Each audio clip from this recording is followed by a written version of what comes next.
Hey,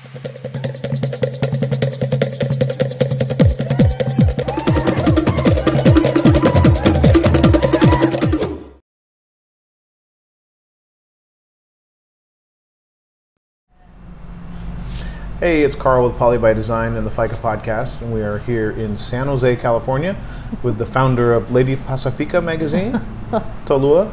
Yes. How are you doing? Fine, thank you. And you've been here. Unfortunately, you're here for here for a funeral. Okay, everything go as planned. Oh yeah, yes. Okay. Busy but smooth. Yes. Yeah, things seem to move one thing after another and quickly, right? So talk to us a little bit about the magazine. There's a big rumbling going on in the Pacific Islander community about yesterday or today was the day. Which was it? Was it yesterday? We launched it last night, midnight Hawaii time. So today. Early this morning, yes. Okay, so talk about that. How did you end up, what was the vision for the magazine? So it started, the idea came to me about 12 years ago, right out of my undergraduate degree. And it came from a place of pain, really. Growing up as a military kid in Hawaii, there are other Samoan kids that we didn't seem to mesh because of my upbringing. I didn't speak as like a lot of the locals do, and so my interaction with them was it was a different kind of interaction where I didn't get along with them, and not really get along. It's just we just didn't see eye to eye on things, or I didn't fit in. I really wanted to be that Samoan kid. You know, I had seen only Palangi kids and Black Asian kids growing up in school. I didn't see another Samoan kid in school until middle school. Oh wow! So when I did see them, I was so excited. I couldn't, but we didn't. There was just some disconnect between us. And so as I got older, you know, I knew there were other kids out there who were like me. And so Poly Lady, I started, well, it was originally named Poly Lady. And I wanted it to be something to bring female Polynesian women together of all different backgrounds, but I was too scared to do it. I had no idea how I was going to do a magazine. I loved magazines growing up, reading magazines. And so I just let it sit on the shelf for 12 years. And then my current position I work at the jail in Honolulu, the local jail. I'm a social worker. That's my full-time job. Is that what your degree is in? My master's degree is criminal justice. So my intention was to be a lawyer, you know, even though my brain keeps telling me, no, that's not you. But, you know, I thought, oh, I can make a difference that way. And that job that I'm at for 2 years really made me push for the magazine, because we interview all defendants coming into the jail, and seeing so many of them that look like me, and hearing their stories of pain. And even though we're interviewing those defendants, a lot of them open up, they start crying. And these are guys that are fully tattooed, they're gangsters, you know, and as soon as you answer those very crucial questions, they just open up. And I know a lot of it's because I look like them. So I don't know if it's the trust factor or they can relate. So that really pushed me to put the magazine out. I said, you know what? We need more positive stories out there. We need more, and because the role models are out there, they're just not being recognized and highlighted on a major platform. Not that we're a major platform at all, but seeing it on paper, seeing it on the internet, reading these stories, I hope would bring some sort of encouragement that they could do what they really wanted to do. Right. Everything starts small, right? Yes. Microsoft, I believe that. Yahoo, Amazon, they all started somewhere, right? Oh yeah, we're just a little part of what we're, you know, all the other organizations out there. We're just trying to help put them out there. So the realization of a 12-year dream, was that something as it sat through the years that kind of smoldered, like I need to keep doing it, or did you just kind of keep checking back in with it, or was it on your mind the whole time? So it's been on my mind because I kept all the things I did 12 years. I have a little folder, and I had like little pamphlets or magazines that I wanted to use as models, and even just I even drew like a cover out 12 years ago, just a mock cover. And I kept all that because I'd never wanted to throw it away. I said, you know, one day I might want to come back to it. And then Lady Pasifika grew into what it became. It was kind of starting to go towards a nonprofit because I wanted to also, something that I'll do later with the magazine. And then when Naki hit me up about an interview, I was like, okay, I'll talk about it on the radio. And my other half was like, well, do you know what Lady Pasifika is? And I was like, yeah, it's a nonprofit for women. He's like, are you sure? And he's like, yeah, and what else? And I was like, I didn't know where. And then he was like, I thought it was a magazine. And that's the weirdest thing is I hadn't talked about it as a magazine for years.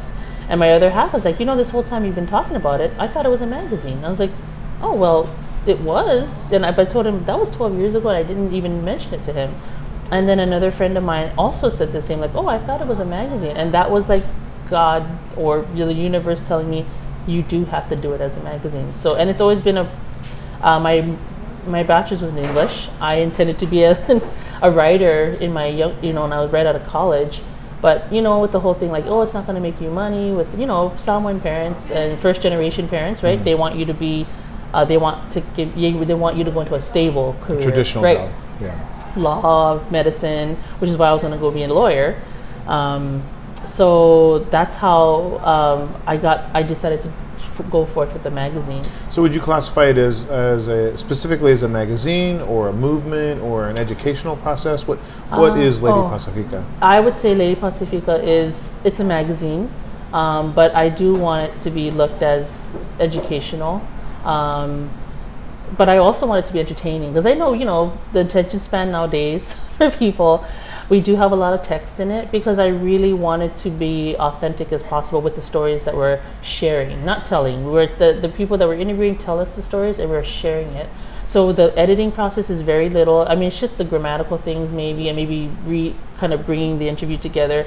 But we want it to remain as authentic as possible with our interviewers. We don't want to change their points of view or their stories.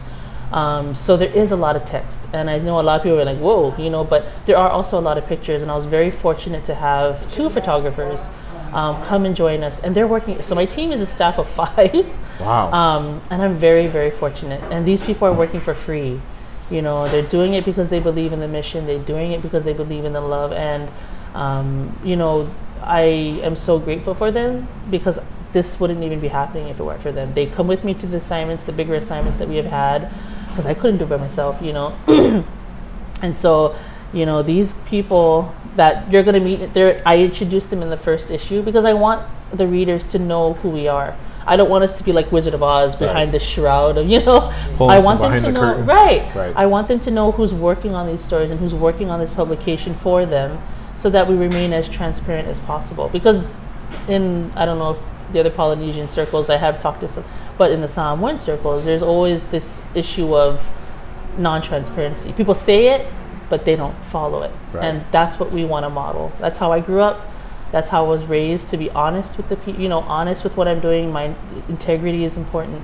So, and that is in being Samoan, is modeling how you were raised. So that's what I want to push out with the publication. And hopefully the people reading it will pick that up from us. Yeah. So we're here with Tolua Samifua, the founder, president, editor, writer, do it all for Lady Pasifika. And a quick shout out to your staff. You have 5 people on the staff that are doing it with you and helping on their own time with only their own full-time jobs. Who are they? So my managing editor is my sister, Tolua Samifua, or Marsam. Sorry, she's married. Tolua Marsam. She's my right-hand man. We're like 2 peas in a pod. She does everything. She's been doing all the launching and the emails for me while I've been away. And even when I'm home, she's doing all that for me. And she has 2 young kids, but she's just as passionate about it as I am. And even though this was my dream, she and I have always talked about how we can give back to our community. And we grew up in our church that, we heard those lessons and we've heard those sermons. And my mom works for the one of the clinics in Hawaii, so she's always working with the underprivileged community. So that was always a big thing in our home growing up. And then I have my creative director, Eddie Tano. He's Filipino. He's our token Filipino. But he was my former boss in my former job, yes. And we became friends, and I trust him very much. He has much more of the corporate experience that I do not have. That must have been a great relationship. Oh, yes. And I'm very, very blessed to have fostered that relationship with him and have it still going, that he was willing to jump on and do this for free. So he does a lot of the planning, a lot of the more business side of the magazine so far. He has handled that for me. And then I have Anastasia Shirai. She's one of my photographers and videographers. And Letava Ofangalilo is another writer. And my cousin Roque Toto, he's our main photographer and videographer. So sounds like a great staff. Yes, I'm very blessed, very blessed. So they're excited as you for the publication of first edition? Yes, and we try to keep that relationship tight. I try to communicate with them, on a regular basis, and keep that energy. I said, you know, we're going to go through rough patches. It's not going to be like, whoa, we're going to be successful right away. But I said, but what we're doing is what we need, and we're doing this for the community, and trying to remember that what we're doing is coming from a place of service, always. Right. It's never about the money. It's never about the recognition. Oh gosh, no. You know, it's very uncomfortable. Like, oh, okay. But it's what we're doing for the community. And, you know, my sister has a young daughter, my niece, and my photographer Anastasia has a young daughter. And those are who we're thinking about. Of course, sure, we're thinking about the boys, but we're thinking about our girls. You know, when they get older to our age, I want them to have something to look back on and say, you know what, Auntie and you know, my sister, whoever could do it, we can do, and they can grow from there. You know, if there's something bigger and better comes from this, that's great. I'd be so honored to know that they were inspired by this little magazine that started in 2018, you know. So that's who we're thinking about, you know, those little girls out there who have these big dreams. And, you know, I've always wanted to be an editor-in-chief. I loved Cosmo. I think two editor-in-chiefs ago, I read every word she wrote. Wow. She wrote a lot of non-fiction business books. Have you ever written to tell her what kind of inspiration she was to you? Who was this? The editor? Oh, yes. She was more of the business and how to handle if I wanted to go after something and what to do. You know, it's those 12 secrets of a, sure, you know, and I read every non-profit book, non-fiction book she wrote. I brought every book, and that really resonated with me for years. And I think I was like maybe right out of college, or maybe in college, I was buying it off of Amazon. You know, didn't sell it here at that time, in Hawaii, I mean. So that really, I've always wanted to be editor-in-chief. Before Devil Wears Prada, you know, before all, but it's because I loved writing and I loved magazines. So I was like, you know what, I'm going to do it myself. I'm just going to put it out there. This is something, there's a gap in the scene for us. So I'm going to fill that gap for now, just kind of start it off, and we'll see what happens from there. Yeah. So 2 quick questions before we let you go. Yes. Because we are going to have you in studio at some point. Yes. Oh, yes. I'll be back. Yes. Was there someone, so you're talking about a 12-year span between when you had the vision of what came to fruition yesterday. Yes. Was there anybody from a role model standpoint that kind of kept that fire burning when you needed to be picked up, that kind of said, you know, hey, you can still do it, and gave you inspiration? Was there a role model? Mom. Yeah, Mom. She's been the biggest role model for me. She's very humble. And even though the writing is so not stable for a lot of, you know, a lot of writers out there, she always reminded me that you've always had that gift, you know, you've always had, so she wanted me to be stable, of course, but continue with the writing on the side, if I could turn it into a full-time career. But she was always telling me the gift that I had, and it's not for me, it's for my I know it's for my grandfather, her dad, Tufele, that's my mom's maiden last name. So that's where my gift, I believe, comes from my ancestors, my grandfather, who was a writer, very progressive in Manua. And so she always reminded me, you have that gift, don't let it die. So it did for a little bit. I did some writing off and on, like poetry. I've written a lot of short stories, a lot of creative writing. But this type of writing, I said, I can use that gift in another way, in telling these stories, because I've always loved stories. I've always loved reading it. So I said, you know what, how about we do this? And you never know from there what will happen, but that's really what Mom is, really who the person kept reminding me of the gifts that I've had and I have, and to utilize it, and for the good, yeah. Yeah, I think it's so important to recognize when you have that at home. There's a lot of people that don't have them, period. Yes, and then to have it at home is really a resource that you can go to often. I'm very blessed. You know, I have 4 brothers, 2 sisters, and my parents are very strong role models and very positive role models. And I know everyone says that about their parents. So, but you know, I grew up with so much love, so much support in my home, that I'm like, why don't I share that? Why don't I share the blessings that I've had growing up? I know I'm so fortunate and blessed that a lot of people have told me that, you know, you can tell you've been raised, you know, and you can tell that you come from a good family. And I say, oh, that's not me. Right. That's my parents, you know, and I thank you very much. And I'll tell them that. So I'm like, why don't I share that love and that compassion and that empathy with people, you know, because that seems to be missing. A lot of people don't think it's cool anymore. Right. I've always been told all my life, oh, you're too nice, or you're too, And my mom has told me, oh yeah, me too. But I think, you know what, that's fine. You know, let people think that. And if it's naive, whatever. But you know, like, why don't I share that with the world? It's not. You seem to be doing pretty well with that, with that thought process going on. You seem to be doing well in life. Oh yeah, so I don't think you're missing out. I was always an advocate, not realizing it at the time when I was younger, but I guess now it's like it's manifesting into why. Yeah. So last question. Actually, I lied. I have 2 more questions. Okay. Where do you see the magazine in 3 to 5 years? Like, what's your vision? Your and that's kind of a short-term vision. After having carried the dream for 12 years, where do you see it going in 3 to 5 years? I hope we're here nationally. We have readers across the nation reading it, Pacific Island and not, so that they can see our views on a lot of social issues that we go through as Pacific Islanders, and a minority.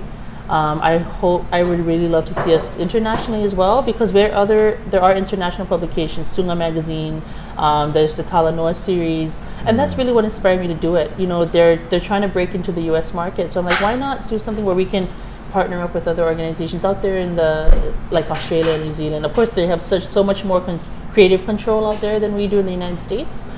I hope to be paying my staff. That's the number one thing. I want to pay my staff, even if it's not something that they can live off of, but just something to show them my alofa, my appreciation for them. And then, gosh, I'd love to have, like, you know, I always imagined, you know, the whole manifestation thing. I always imagined, like, you know, glass windows and just a floor full of people writing and covering stories and out there, you know, taking the world on. Your dream on a bigger scale. Yes. Right. That's probably like 10 years from now. Hey, it can be whatever you want it to be. That's what we always say. Poly by Design, it can be whatever we want it to be. Yes. Okay, so the last surprise question, because I just thought about this in my head, and we've done this before, is so the karaoke machine is on, and the mic's coming your way. What song are you picking? What's your go-to in karaoke? What am I picking? Goodness, probably "Sweet Child of Mine" from Guns N' Roses. Oh wow, that's not an easy one. Yeah. You must be able to sing. You got skills. Oh, I loved Axl Rose growing up. I still do. So I try. They're still touring, I heard. Oh yes, I would. I hope to see them one day. Yeah. Awesome. Well, we appreciate your time, and we look forward to the magazine. Is there any specific? Actually, let me jump back. Any specific article? You don't need to go through it because it's already out. It's published. Is there a specific article that's close to your heart that's in the magazine that just came out? Yes. Our cover girl is Representative Andrea Tupola. She is running for Hawaii governor as well. But her interview was it was just right on point for us as females. Me and my sister went to go interview her.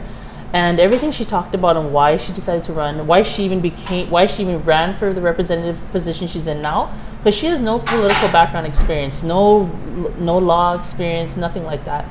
And her reason behind it, and her transparency with the community, and her, you know, her being places that people would never think you'd see a politician out there picking up trash, out there arranging for prom dress fashion shows for the community, for girls who can't afford a prom dress. You know, I've never seen that in a political leader in our community before. And her being of Polynesian background descent is even more telling why she wanted to run and why she needs to be up there for us. Right. You know, we may be from different backgrounds or whatever, but we all share the same goal and aspirations to unite our community. So her interview, she is our cover girl for a reason. We're very blessed that she decided to do this with us, but her story and her interview is, I think, really touched me. Well, I look forward to reading it. Thank you very much. Thank you. Thank you. Purchase your copy of Lady Pasifika by contacting them on Facebook and Instagram. We are Poly by Design.